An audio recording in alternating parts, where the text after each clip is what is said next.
What's going on, folks? It is the first show that we are back. The Knucklehead folks are back. Myself, Baltimore Blaine, and the mental coach, Shane McGowan. So we kind of decided to take a little bit of time off this year because some of those preseason shows just get a little boring, and we didn't want to waste your time. And now it's actually football season. We've seen people have the draft over with. We've seen all the coaching changes. We've seen a lot of free agency go through. We've also seen what the teams are going to kind of look like going into camp. So what we're going to do now is start our division by division breakdown. So we're starting today in the AFC East, which has been probably the easiest division in any sport in any country to pick over the last few years. So what we're going to do is we kind of have a consensus on what we think our first place and fourth place team are going to be. We're going to start with those. So, why don't we just get into it? I'll go last on this round. We'll go to you, Blaine, and then to you, Coach Shane. And let's just talk about how the Patriots could screw it up if it was even possible. Well, hello. Glad to be back, folks. Yeah, how the Patriots could screw it up? I would say it would take a lot, other than Brady getting hurt. If Brady goes down, of course, with any team, everything changes. But if Patriots will win this again, you got the other three teams in rebuild mode in various stages. And but the Patriots, I like what they've done as far as, especially in the draft, where they picked my guy, N'Keal Harry, and that's another a weapon for Tom Brady. I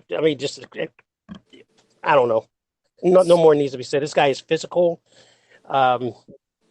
He's going to team up with Julian Edelman. It's a nice little compensation for part of the loss of Rob Gronkowski in retirement. They lost Trey Flowers on defense to free agency, along with Adrian Claiborne. They signed Michael Bennett, and Chase Winovich was drafted. He was drafted. The pass rush continue to be a factor. Lack of pass rush. They finished 31st in sacks last season, so that's one thing to look at. They did increase production in that area that in the postseason, because the Patriots are notorious, as we know, for their defenses are always slow to start, but when it gets to the end of the year, they're playing peak football. When it gets into the playoffs, they're playing elite football. So just to see, I expect the offense to be stellar again, as always. And I think I don't know, the defense again is a question. I'm gonna turn it over to Shane and let Shane chime in here. I don't want to steal all the time. Too late. You already did that, Blaine. Oh my gosh. No, you know what? Look, I think it's pretty obvious when you look at the AFC East, who's in that division. I mean, they're going to do their very best as long as Brady does not get injured, and as long as they can get that run pass game happening. I do think, though, that they got to figure out about the tight end, because Gronk played a huge role in many, many ways for them. So that's going to be something that they're going to have to look at on the offensive side of it. And I mean, I don't expect the first 3 games to be magical in any way, by all means. But I think by the time they get halfway through the season and teams have started to figure them out a little bit, if they don't have a tight end that's in there to help block or do something for them as well, I think a lot of defensive teams that they're going to be playing throughout the season might cause some problems for Brady if that does happen. So I'm going to say I don't expect New England to have a very easy time throughout this year. I think they're going to have a lot of pressure put on them for a lot of different reasons because of missing pieces. But I do think, though, that they're going to be okay in that division by all means. Defensively, too, like I said, Belichick can pull something out of his butt anytime. But I do think, though, that they might be missing a few things as well, too. So it's going to be interesting that year with these guys. But, I mean, in this division, I think that they'll be able to pull it off. Yeah, I agree with you, Shane. And sorry, I got a helicopter flying low over me. So if it gets too bad, guys, just let me know. They're coming to get you, Chris. They're coming to get me. They're going to fly in through the window. And again, and this has been kind of the theme throughout this division's nothing. You can't really take anything away from what the Patriots have done in the playoffs and the Super Bowls, but they also have just played in a division of just deficient coaching, deficient management. I mean, year in and year out, and you call it a rebuilding year. Like, when isn't it a rebuilding year for these teams? I mean, there's always like gaping holes in what they have going on, and I don't think this year's a lot different. It's kind of interesting on what Shane said. I was surprised to see, for the team that I'm a homer for, they picked up one of the New England preseason stars from last year at tight end, and I think it kind of goes to the point where they're going to mix things up a little bit on the offense this year and how they run things since they've lost Gronk. I don't see really anyone that's going to be a replacement for Gronk. So I think you're going to see a little more of a spread kind of feel, a little more three-step drops, quick release, to get Tom Brady in a good place using the variety of running backs that they have to both run and catch quick things out of the backfield. So I think you're going to see a little bit of different side on the offense. And I agree with what Shane said, and that they're going to get pressured, but I don't think there's anyone, that we can realistically talk about in this division that's going to do it. And Michael Bennett, it's another defensive end that can rotate in. It's a veteran that doesn't have to play all the downs like a Chris Long or other people, who's played for winners, who knows how to get to the quarterback, that can do some special things. And I think it's just going to be another Patriot year. Obviously, like the caveat you have to give anytime you're talking about an NFL team being the injuries. Hey, I wanted to also touch on the fact that keep an eye out on this. And interesting that Josh Gordon's name is coming back up. And I was surprised to see, because I thought he was going to be out, but they say that his suspension has not been, or his reinstatement has not been ruled out, or chance of reinstatement has not been ruled out before training camp. And he's been having practice sessions or throwing sessions with Tom Brady in the offseason. So that's an interesting caveat to look at. If you look at their schedule, it's like, I'm looking at their schedule. They don't really have any tough thing, nothing tough until other than division games. Division games are always tough, let's put it that way. But they open with the Steelers in Foxborough. Steelers are terrible in Foxborough. So I'm going win there, and then they got the Dolphins, the Jets, the Bills, the Skins, the Giants. That's when it starts to get a little, competitive, and that's a Thursday night game, so that's only a short week. And then 2 weeks later, they have the Browns and the Ravens and the Eagles. They go through that stint, and Cowboys, and it's just that the schedule just seems to fall into place for them.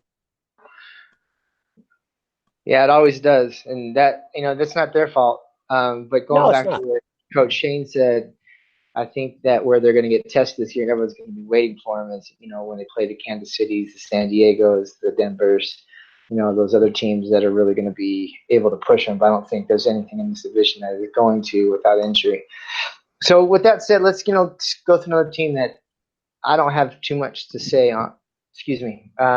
But that we all agreed is going to end up in fourth place, which is the Dolphins.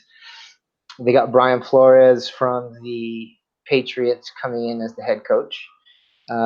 They decided to pick up Rosen as their quarterback and get rid of the Tannehill project, which half of that equation I agree with. I just don't see any way. And just we'll go back to Shane and then to Baltimore Blaine on this one. We'll go in reverse direction. Coach, is this going to be just another one of the New England assistants that's just going to fail? Because I mean, how much did he really do as defensive coordinator under Belichick? Well, I mean, not only that, right? But I mean, look at the merry-go-round that they did with these quarterbacks leading up to the draft and everything like that. Of trade this guy, I'm going to pick this guy, going to trade this one, cut him, whatever it is. I mean, there has been no continuity, no consistency, no anything in that organization, and the guys that they have there pretty much don't even want to be there, but and to make it in Miami. So I mean, it's not really an ideal situation to take a coach, any coach, and say, okay, make us winners. And this guy's not going to be able to do that.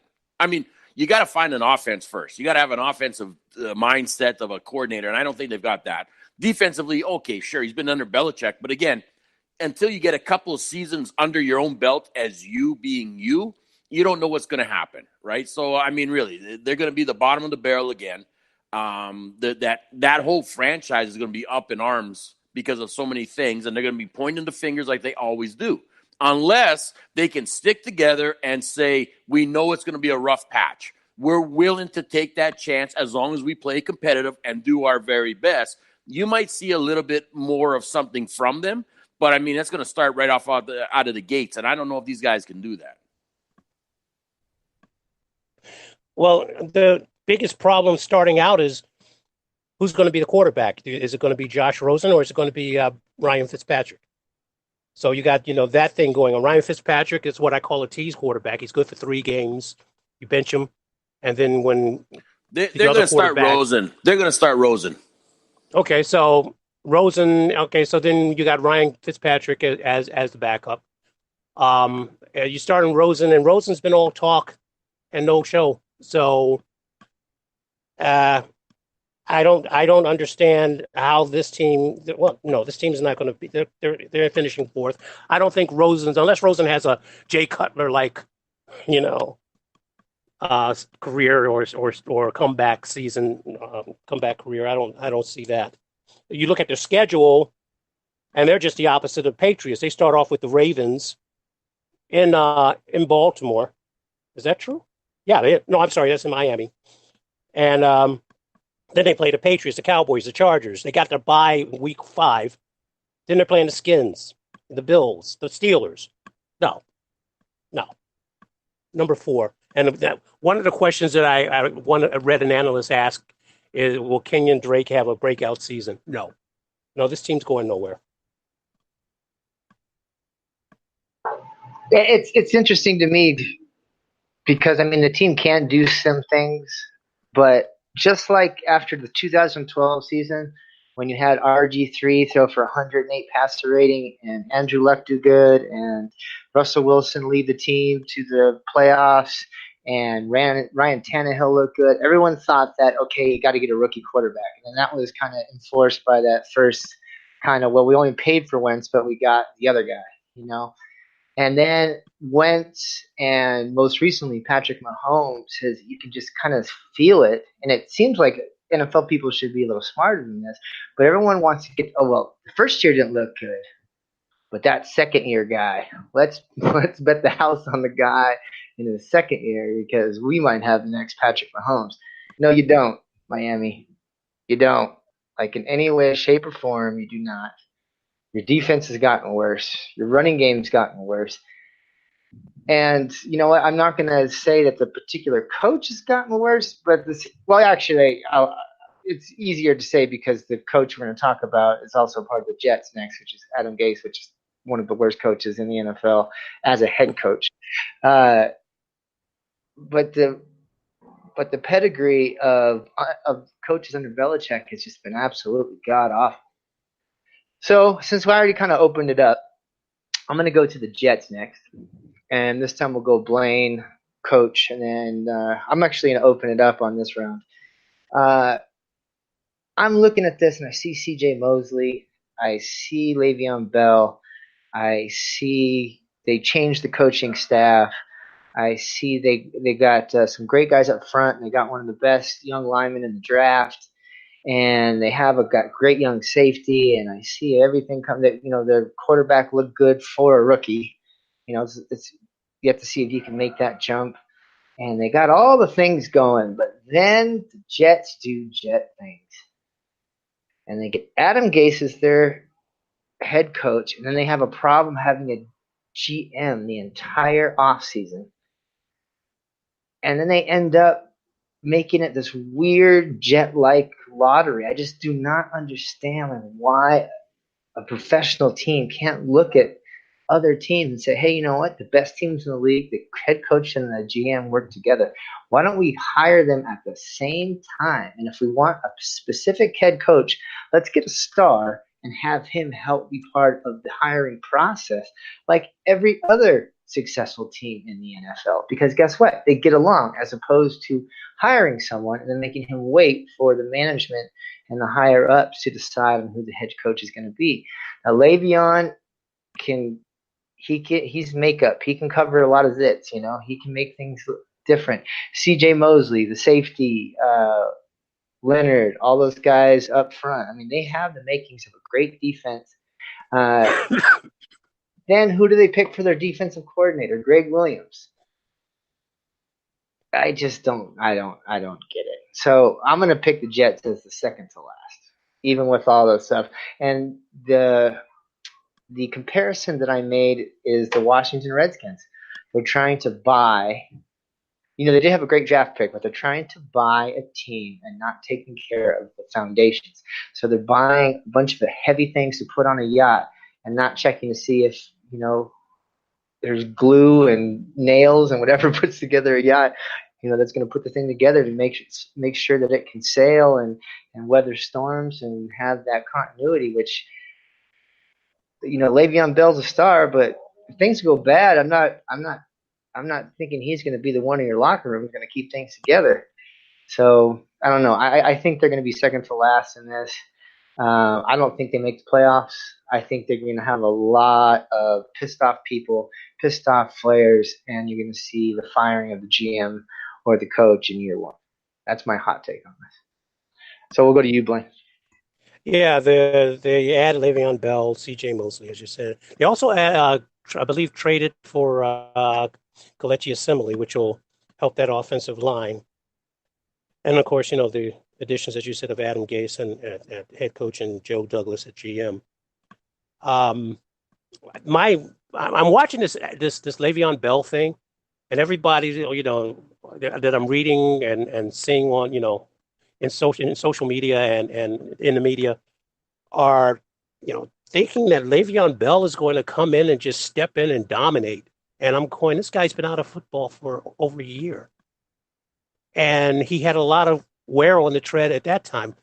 When he sat out with Pittsburgh the previous year, it took him 3 to 4 games to get back. He was near midseason before he got back to form.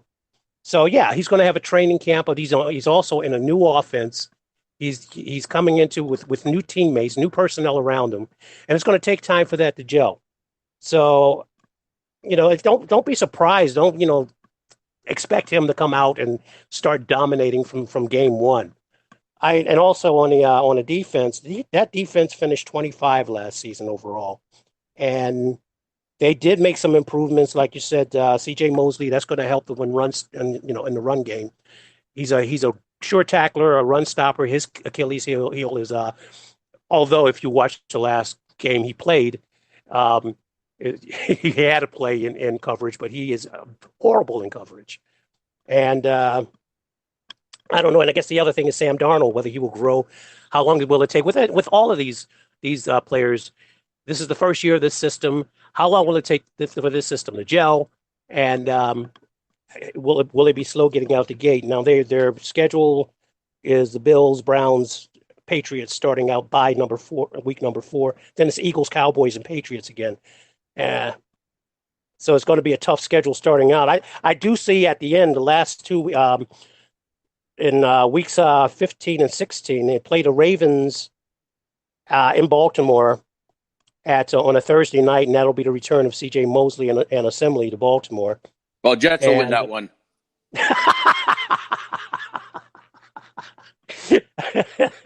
But here's the thing coming the next week, and this is surprising. I guess they didn't want to give the Jets too many national games because they play the Steelers, and that's the return of Le'Veon Bell, and it's a regular Sunday game.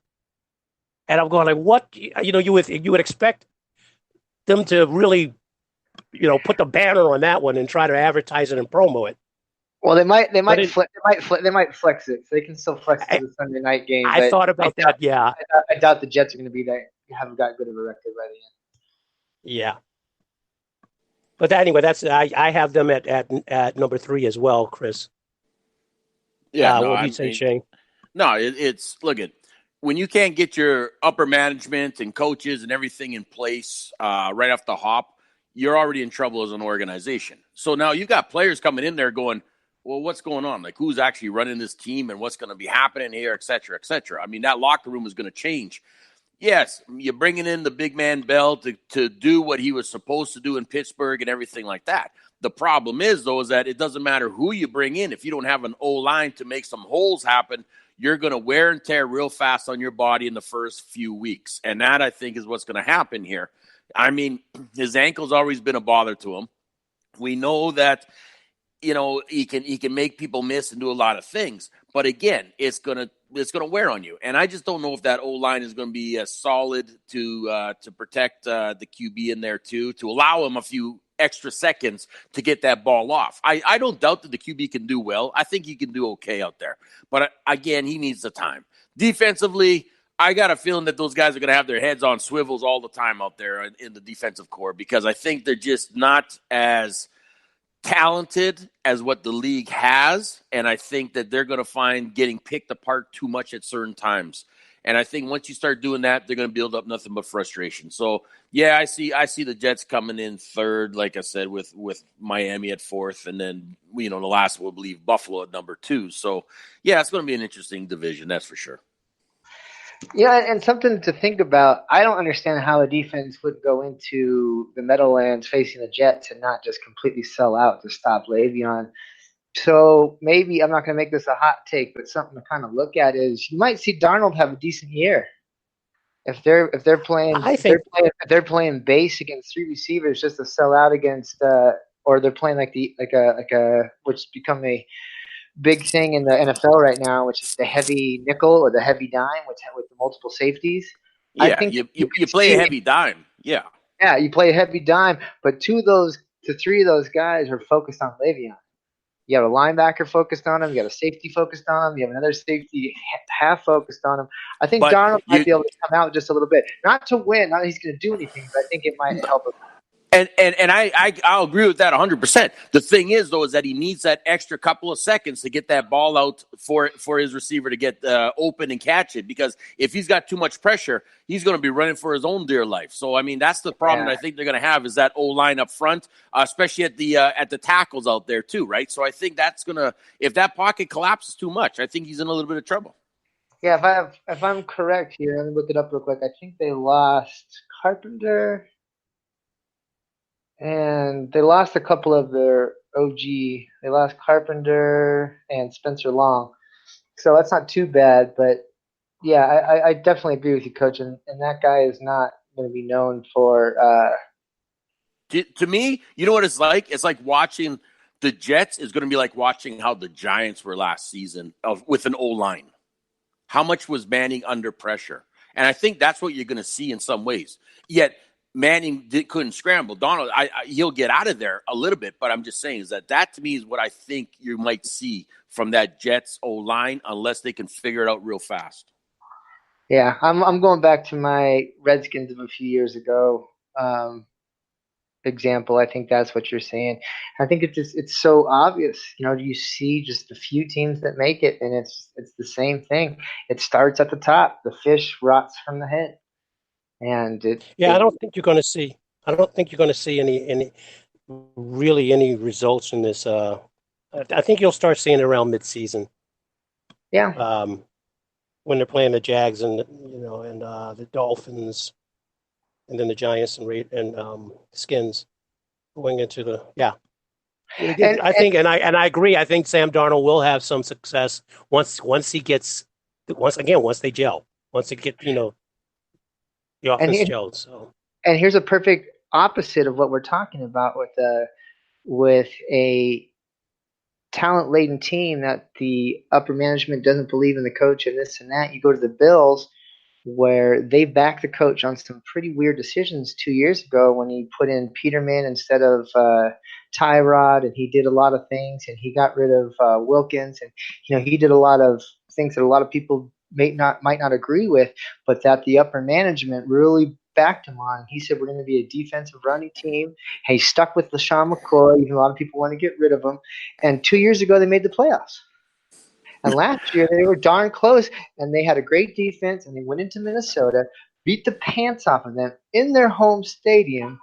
I mean, this is not, and this is the exact opposite. I don't think the Bills have the talent to do a lot in the postseason this year, but people believing in each other, staying pat in a situation like that where everyone's doubting you, you don't have a lot of money, you're trying to bring up a quarterback who had some sparks last year. Like, if there's anyone that could become Patrick Mahomes, don't take this to the bank. I'm not saying that Josh Allen is Patrick Mahomes, but if there's a guy that had some highlight films, and it's obvious that he needs to learn a little bit about the NFL, but through athletic talent came through, it's Josh Allen more than any of the other guys, more than Josh Darnold, more than anybody else.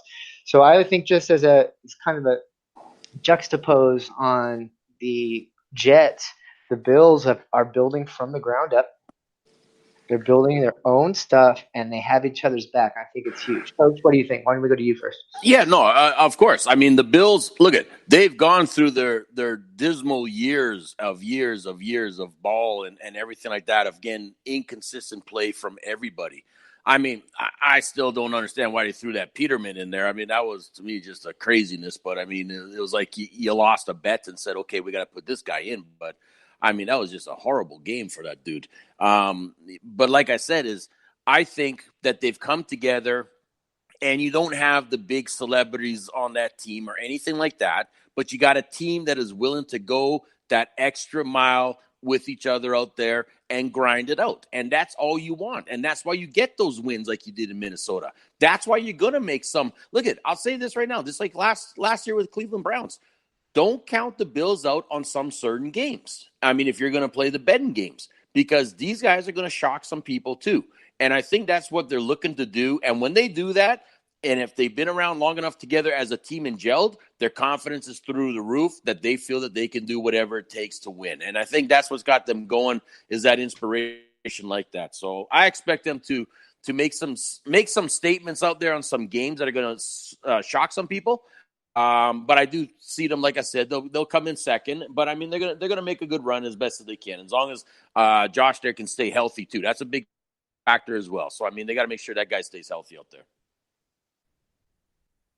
And Josh Allen, people looked at Lamar Jackson, as a running quarterback last year, but Josh Allen had 631 yards and 8 TDs on the ground. So, he's he didn't play all the games. He didn't play all the games either. No, that's right. He only played 12 games, and but his percentage of completions was 52.8. That's got to be, or they're going to try and build that. They want that to improve.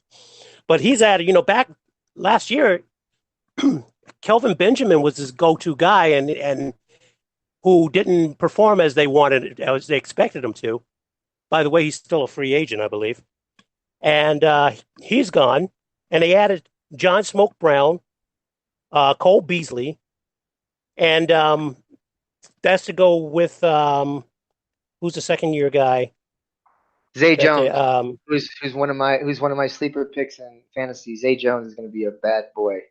Yeah. There was someone else I was thinking of too. But anyway, Cole Beasley is a monster in the slot. I mean, he's he gets open. He's all open all the time.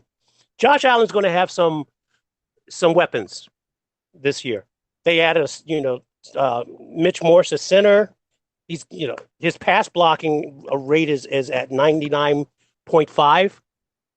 I don't think he's allowed a sack. He hasn't allowed a sack since his rookie season with KC in 2015. They added pieces to that offensive line with an emphasis on pass blocking.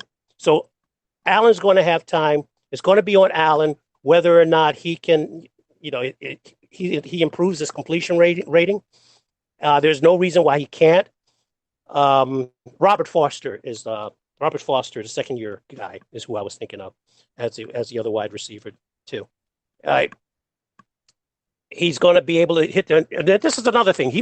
I think he led, or he was like some crazy percentage in long passes, over the NFL average last year, and a lot of that was he was forcing stuff downfield. But now he's got intermediate targets that, like I said, Cole Beasley, that the tight end, Dawson Knox.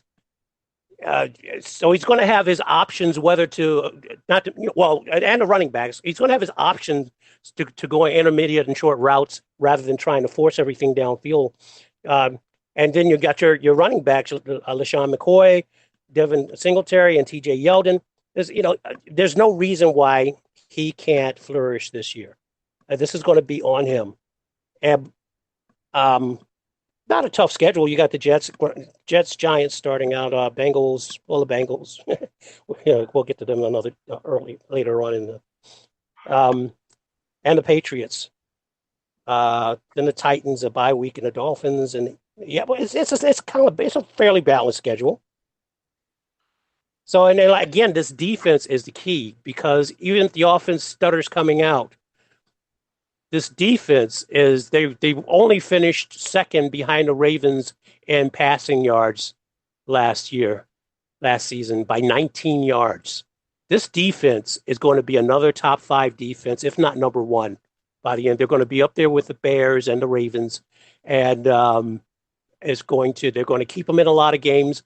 They're going to help them win some games. And so I can see the Bills and if something happens in New England that, God forbid that, that's unusual there. If they stumble, don't be surprised to see these Bills take that division or at least make the playoffs. They might be one of those wild card teams.